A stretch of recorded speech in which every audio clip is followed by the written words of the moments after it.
Well, hi, church, and welcome to another edition of our online virtual devotions while we are staying at home and apart from one another and bringing church into our living rooms, into our kitchen tables, and sometimes in bed while we're still sleeping or on our phones while we're at work. So we're talking this week about trust, and part of trust is also about listening to God and being willing to listen to God. So two quick stories. The first one is one I'm very fond of. It's about a warship, a battleship group. Sometimes it's said with the British Admiralty and sometimes with the American Navy, but it goes something like this. The commanding communications officer of the battleship says, "This is the battleship group, Excalibur 1, and we are calling to latitude 61, longitude 48. You need to change course because our flotilla is approaching, and we need you to divert direction." And the communicator at 6348 says, negative, Excalibur, you need to divert your course. And the commanding officer, communications officer says, no, you don't understand.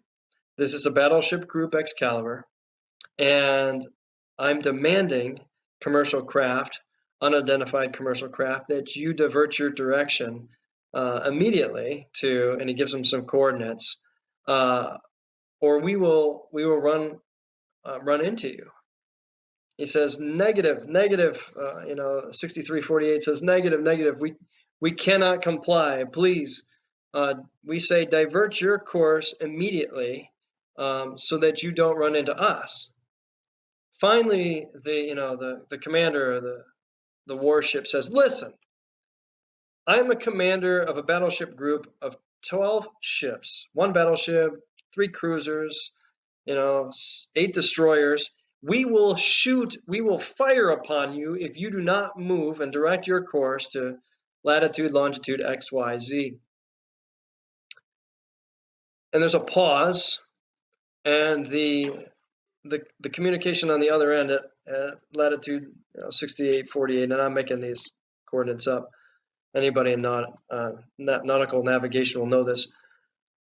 But it says, "Hey, we're the Kilkenny Lighthouse, but it's your call." So this idea that this high and mighty one is not going to listen because of the great power behind him. Doesn't realize that in his lack of wisdom, he's talking to a lighthouse that cannot move. But sometimes we're stubborn like that. Sometimes we're stuck and set in our ways. Maybe you're not stubborn. I tend to be a little stubborn. Ask my wife; she'll tell you. But we hold into an idea. We hold on to a habit. We hold on to a sin. We hold on to an opinion, and we're not going to change, right? And so instead of trusting God, we're trusting ourselves. At the same time, be careful what you pray for. I remember I was with my brother. We were hiking in Waterton National Park, which is the northern Canadian portion of Glacier National Park, Montana. And my brother and I had been camping for about a week at that point in time, and we had not seen a bear. And I've been praying every morning. I got up and said, "God, please let me see a bear. I'd like to see a bear, a real bear in the wild." I'd never seen one. I think I was maybe 26 years old at the time, 25 years old. My brother was in high school. And that morning I said, "Lord, please, I've got to see a bear today. Please let me see a bear." And we got up. We got this backcountry pass to Lake Crandall. I remember the name of it.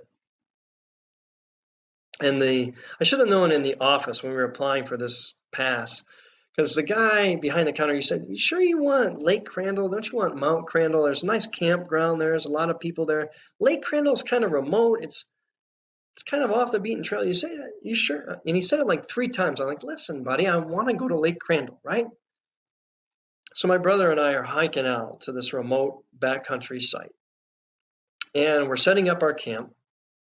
And because sometimes in the time of year we were camping, a glacier has hail, sometimes, golf ball size hail. So we always brought a tarp to go over our tent and our camping equipment to kind of protect it. So I had this big blue tarp, and I'm standing up on a tree stump trying to tie the line up for the tent and for the tarp.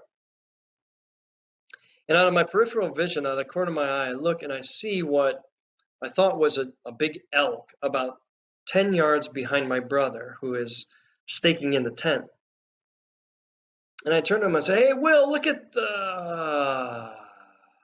And as soon as I yelled out his name to show him the elk, there was a huge grizzly bear. And it put down its paws and it huffed. And it must have looked like one of those old Tom and Jerry or Sylvester and Tweety cartoons where the character goes all white and the blood just goes down their body, because my brother looked at me and he's like, and he knew something was wrong. I couldn't even finish my sentence. And I waved at him just kind of, a. So they tell you, when a bear attacks, that you should curl up in a ball and, put your hand over your head like a turtle, or you should spray it with bear spray or pepper spray. You should hit pots and pans and make lots of noise. All I know is my life flashed before my eyes. It's a huge bear.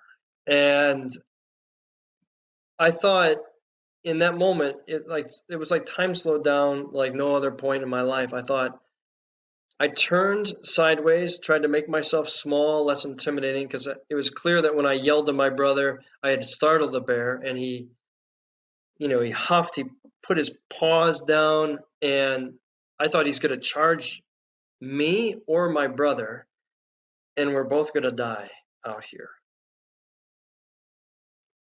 And so I motioned to my brother, just, and he walked out, and as I'm just looking down, I'm averting my eyes, I'm praying, please, please, and don't let this happen, God. Don't let us get mauled out here, because we're out in the middle of nowhere. And my brother comes over to me, and he doesn't make a sound. He knows something's wrong. And we walk out and out and out and out to this main trail. About 10 minutes we're walking to get to the trail, and I think, it's going to attack us. It's going to attack us. And I don't even look up. I just keep walking. Finally, we make it to this trail, and what seems like an hour, but was like probably 5 minutes. And the bear's nowhere to be seen. My brother never saw it. And I thought, we walk all the way, like 3 miles back to the main trail to get out of there.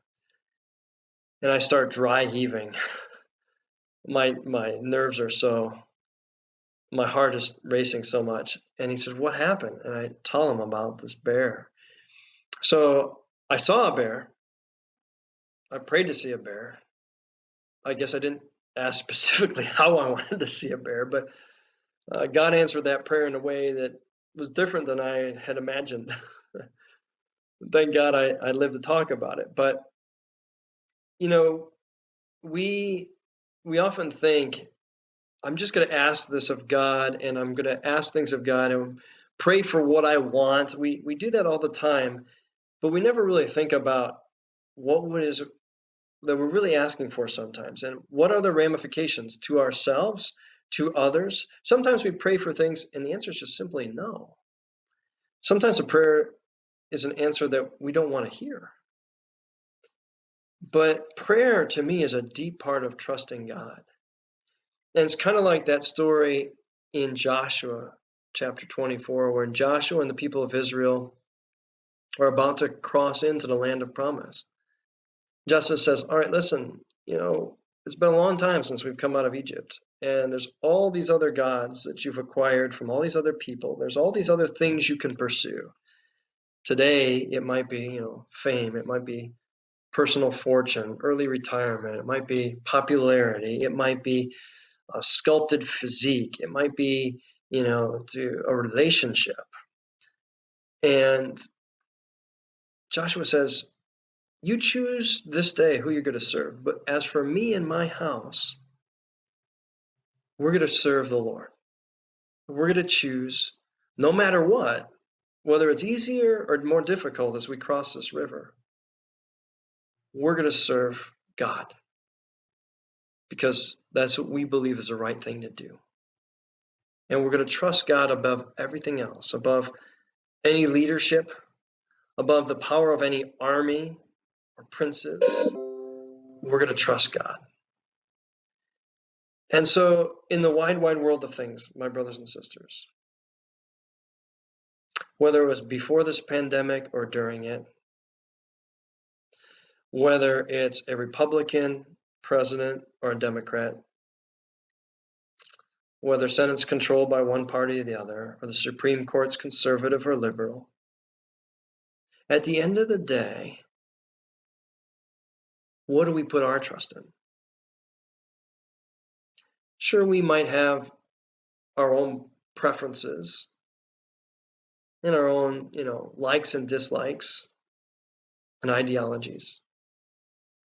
But in the grand scheme of life and everyday choice, what do we put our trust in, or who do we put our trust in? I wonder, and this is just a question I'm going to let hang there, how much of the time have we trusted more in ourselves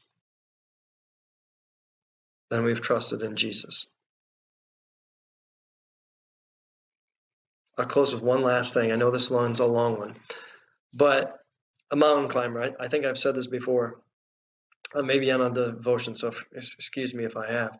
A mountain climber's out climbing a great mountain, and he loses his footing. He's by himself. He's near the top of the cliff, and as he loses his footing, he grabs onto this small little branch, and he's holding on for dear life, and he yells out, "Please, can anybody help me? Please, somebody, throw down a rope, throw down a line." And there's silence for a minute, and then he hears a voice, and it says, "David, it's me, God. Let go of the sapling, let go of the little tree. I will catch you." David looks down the chasm's, 3,000 feet, certain death. And he thinks about what God has told him, just let go, I've got you. He says, "Is there anybody else? Anybody that could catch me? Anybody else out there?" When we talk about trusting God, it's a lot easier to say than to do. Well, who do you put your trust in this day? And I'll say, no matter whether it's pandemics or war, no matter what comes, if you put your trust in God, there's nothing can shake you. Because God's got you no matter what. May God be with you this day. Amen.